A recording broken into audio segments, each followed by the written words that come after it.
Il y a quelques temps, elle était la reine de la déco sur la 6, mais aujourd'hui, Valérie Damido a disparu de notre petit écran pour se consacrer à sa chaîne YouTube. On va passer un très bon moment, c'est parti. Pourtant, l'animatrice n'a pas caché son souhait de revenir à la télévision au micro d'Europe 1. Vous aimeriez refaire de la télé, une émission de déco à la télé? Ah grave, j'adorerais. Mais je crois que la télé n'a pas du tout envie de ça. Mais lors d'une autre interview accordée à Télé 7 jours, Valérie Damido a fait un constat frappant. Je suis passée du côté obscur de la force. La femme de plus de 50 ans en télé. C'est déjà un miracle d'avoir tenu si longtemps. Pour elle, si le nombre de femmes à la tête d'émissions reste déjà trop faible, passé la cinquantaine, leur place serait quasiment inexistante. Même en 2021, et bien que les chaînes s'en défendent, il faut que les animatrices soient minces, jeunes et un peu lisses. Une remarque qu'avait déjà faite Christine Bravo il y a quelques mois et qui témoigne du profond problème de parité à la télévision.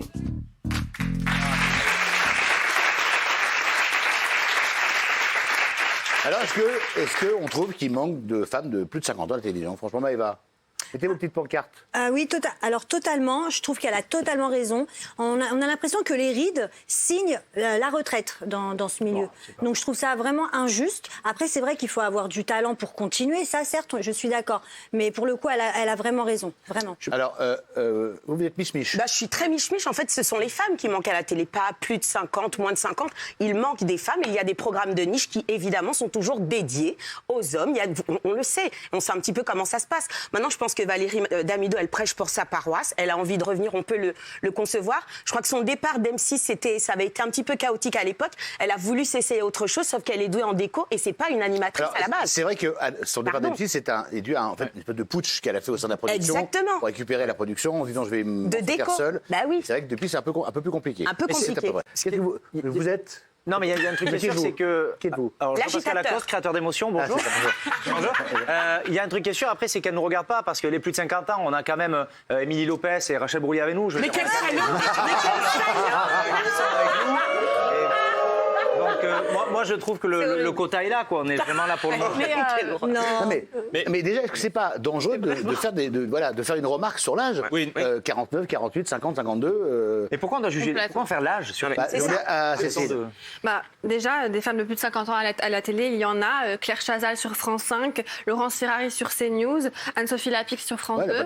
Il y en a plein, des femmes de 50 ans à la télé. Ouais. On peut rajouter Laurence Boccolini, on peut rajouter... Élise Lucet.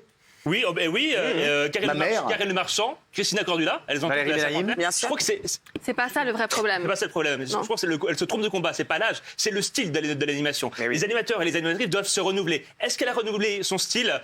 Je suis pas totalement Allez au bout de votre raisonnement. Qu'êtes-vous en train de dire? Qu'elle n'est pas bonne. Qu'elle n'est pas bonne. Non, je ne dis ça que c'est Elle est ringarde. Non, il faut parfois se renouveler dans son style d'animation. La preuve, on vous a donné une liste de toutes ces animatrices de plus de 50 ans qui aujourd'hui continuent à faire de la télévision moi, je et vais qui le font très bien. défendre Damido.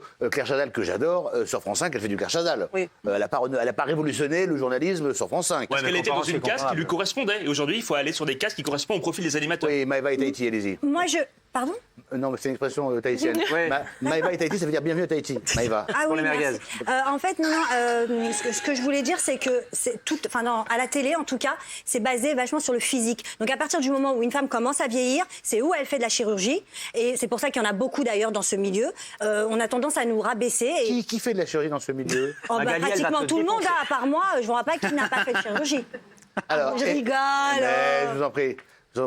Quand on porte une robe comme la vôtre, on la met en sourdine. Alors, oui, Émilie. Non, moi, ce que je trouve intéressant, c'est la phrase dans son entier. Elle dit « Il faut que les animatrices soient minces, jeunes et un peu lisses ». Et c'est vrai que là, en ce moment, Valérie, elle travaille chez TF1. Et quand vous regardez les animatrices de TF1, c'est un petit peu ça. C'est-à-dire que là, aujourd'hui, sur TF1, il y a Iris Mittenard, il y a Karine Ferry, il y a Alessandra Sublet qui a, à mon sens, pas assez de programmes par rapport à la carrière qu'elle devrait avoir.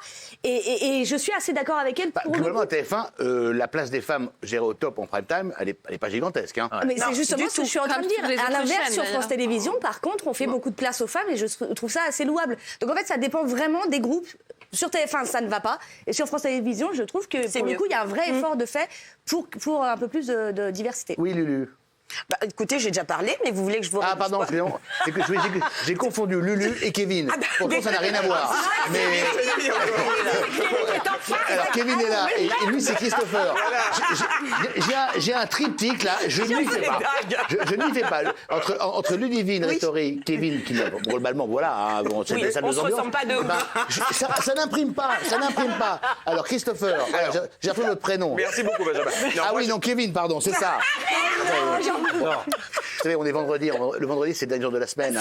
Ça va bien se passer. Ça va bien se passer. Venant de la part de Valérie Damido, je trouve ça un petit peu facile. Parce qu'il faut quand même rappeler que depuis qu'elle est partie d'M6, qu'est-ce qu'elle a fait qui a fonctionné à la télé? Énergie douce est un vide total. TF1, c'est pas la seule sur Énergie douce. J'étais dans le transfert, mais on a déraillé ensemble. Aujourd'hui, vous êtes là et c'est pas vous qui allez faire ce genre de critique. C'est clair. Il faut quand même rappeler que sur TF1, La vie secrète des chats, Mon plus beau Noël, Les plus belles vacances, elle était sur un siège à commenter sur des voix, des trucs qui étaient invraisemblables.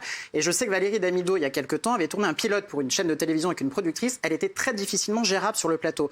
Il y a aussi cette notion de producteurs qui ont aussi parfois du mal à travailler avec certains animateurs qui sont difficilement gérables sur des émissions. Et Valérie Damido, aujourd'hui, on fait partie, on le sait, dans le milieu. Donc à un moment, il faut aussi se remettre en question. Il y a aussi les audiences, il y a la façon d'être humainement. Il y a pas c'est vrai que globalement, parfois, il y a des animateurs qui, des pas animateurs à la base, qui veulent sortir de ce pourquoi ils ont été connus. Et parfois, c'est peut-être une erreur. Elle produisait qui veut gagner des millions à la base chez Starling, etc. Elle est arrivée à l'antenne du jour au lendemain. Voilà. Donc après, il y a aussi d'autres carrières qui s'offrent à elle en télévision. Pourquoi pas la production, mais l'antenne. Animateur, franchement, c'est un métier. Attendez votre place, attendez votre tour.